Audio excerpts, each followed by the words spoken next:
It's Rhythm and Soul Radio. I am Marco Nobles. We have our guest line open here on Rhythm and Soul Radio, but also on the video stream. We're on live on NWS.com. We're also on Twitch.tv/Rhythm and Soul Radio, as well as Mixcloud.com/Rhythm and Soul Radio. And we have our special guest who is a drummer, a musical director, a programmer, and now stepping out front with, I believe, his first single under his own name. The QR code, Quinton Robinson, is with us. What's happening, man?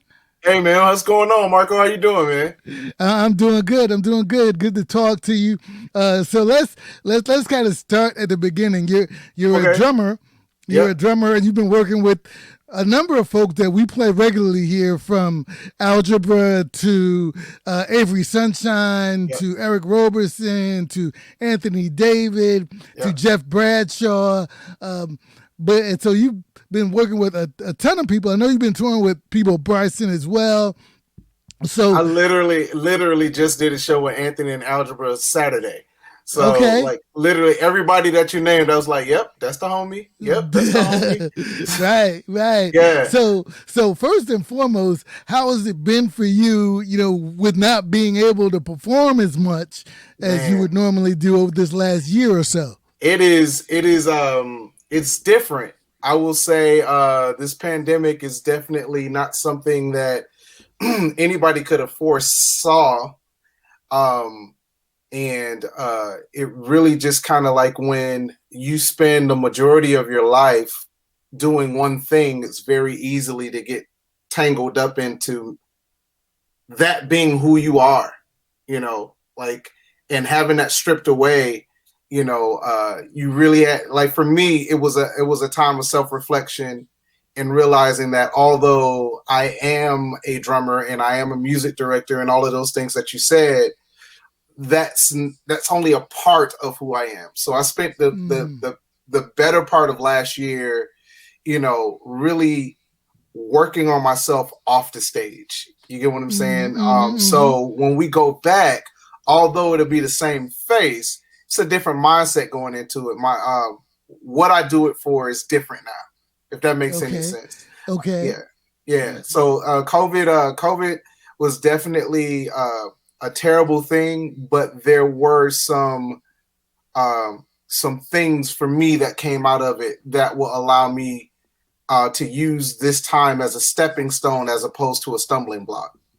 Right. Well, and I've said this to people just recently. Like, that's definitely been some blessings within this pandemic. Sure. That we need to recognize, whether it's allowing us to take time away and step back and reassess where we are, whether it's some people have had better business opportunities out of it. It's just lots of different things that you make the most out of the situation, and seemingly you have. One of the things that I saw that was interesting, in addition to be a drummer and a music director, one thing that's on your resume that people don't, I guess, promote as much is as a programmer. So talk about being a programmer from a music perspective. Oh man, so programming is kind of like the bones of any great production nowadays. You can't go anywhere, whether it be Broadway or a world tour, where there aren't a level of stems, pre-recorded tracks being used because of the way things are in our industry. Even pre-COVID, you're not able to travel with a 12-piece horn section and a 30-piece orchestra and a 50-voice choir. But that's not the fault of the audience. So as an artist, you still have a responsibility to give the people a great show. And what programming allows me to do, it allows me to get to know the music a little bit more intimately than just playing it. Because as a programmer, like as a drummer, right, I can have tunnel vision and only listen to the drums.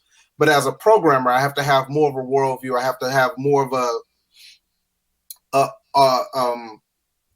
overview, because I'm not only dealing with the drums, I'm also dealing with how this song goes into the next song and what the singers are doing here. Maybe the stems need to come down here.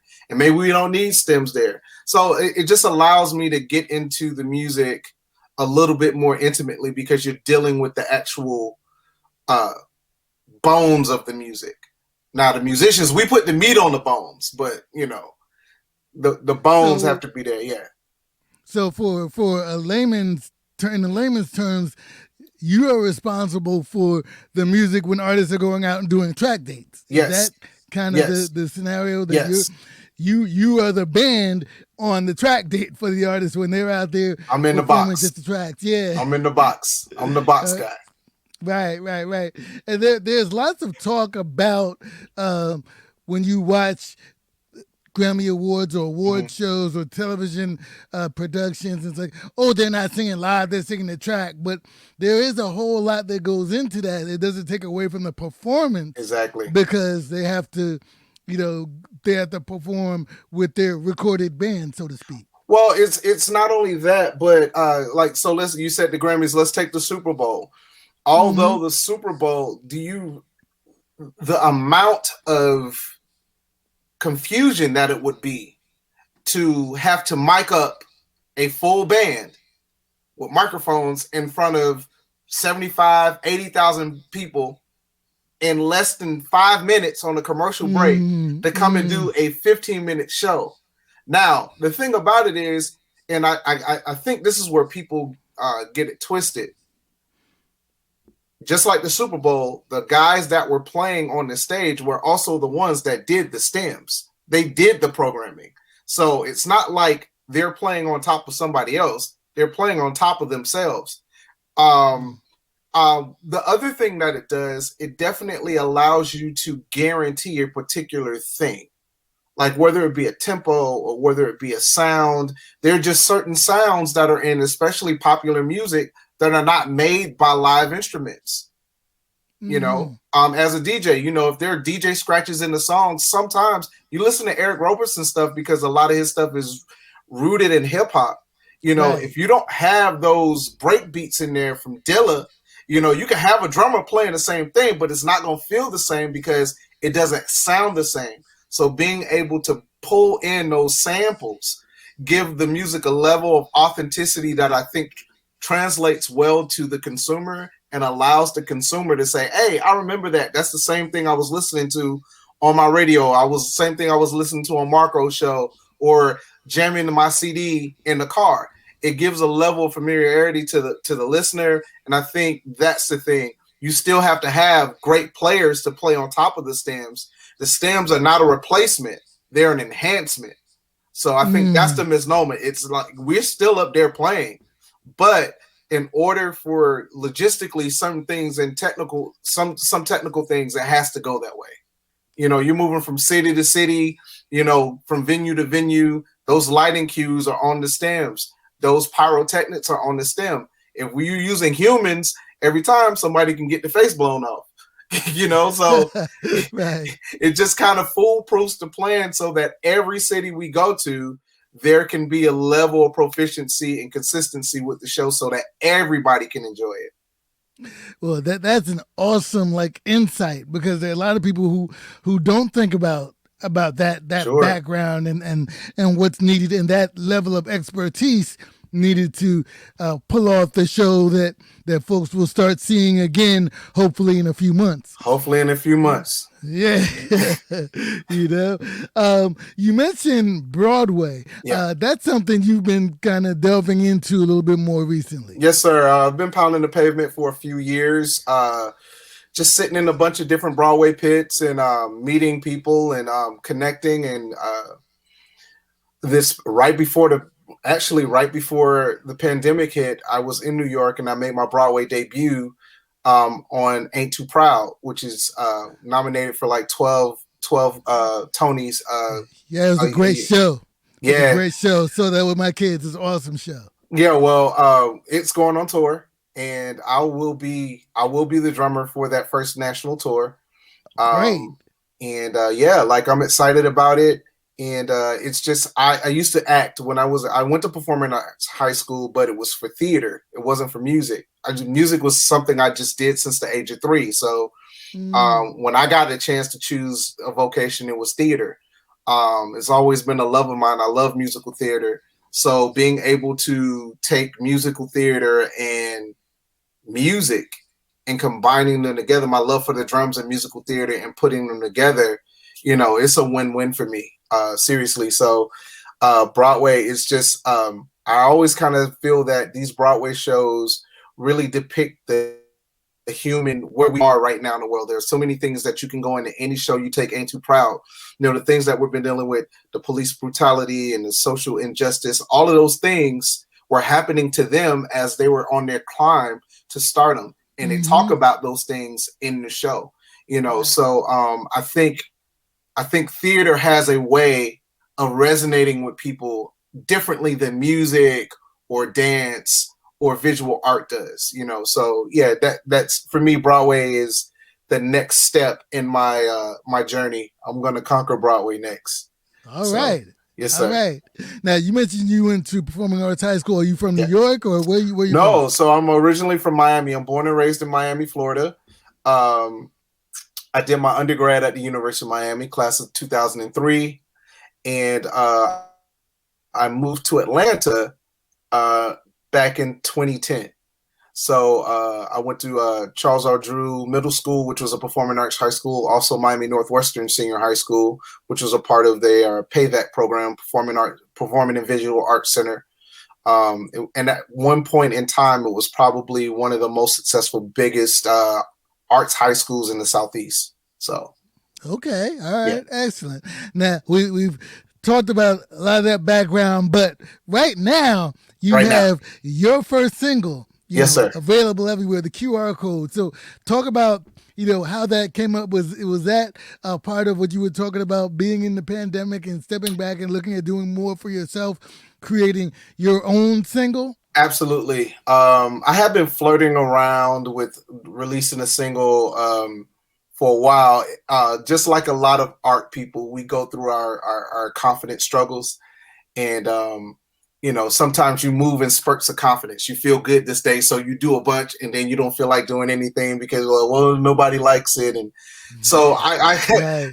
so I shelved it for a little while, but although a lot of people didn't make it out of the pandemic, luckily I was one of the ones who did. I got COVID really early on Oh and wow. I had to be hospitalized for about a week. And it was touch and go for a minute.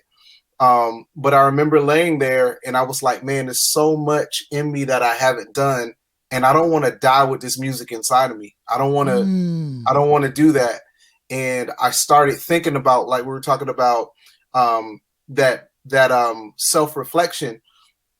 And everybody, when you say the QR code, everybody automatically goes to my album artwork, which is the actual scannable QR code. However, Right. code for me means the way in which I live my life, the governing rules by which and standards by which I live my life. It just so happens that my first name is Quinton and my last name is Robinson.